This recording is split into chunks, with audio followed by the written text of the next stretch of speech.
Morning বন্ধুরা, তো আজকে আমি ব্লগটা শুরু করছি ব্রেকফাস্ট দিয়ে। তো ব্রেকফাস্টে আমি চাউমিন বানিয়েছিলাম। তো আজকে খুব চাউমিন খেতে ইচ্ছা করছিল, তার জন্য চাউমিন দিয়েই আমি শুরু করলাম।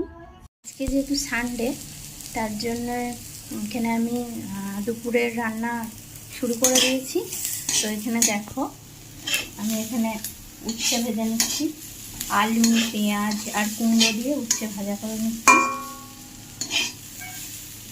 আর চিকেন হবে আর চাটনি হবে। চিকেনটা কষাচ্ছি, এখানে আমি চিকেনটা কষাচ্ছি। দেখো, গরম গরম ভাত করে নিচ্ছি, দেখতে পাচ্ছ ধোয়া উঠছে। এই দেখো, এখানে চিকেন কষা আর এখানে উচ্ছে বলেই তো দিলাম, তখন উচ্ছে ভাজা আছে। আর এখানে মাছ আছে 1 পিস, যেহেতু মা মাংস খায় না, তার জন্য 1 পিস মাছ। আর এখানে আছে চাটনি। তোমরা দেখতে পেলে আজকে দুপুরের মেনু।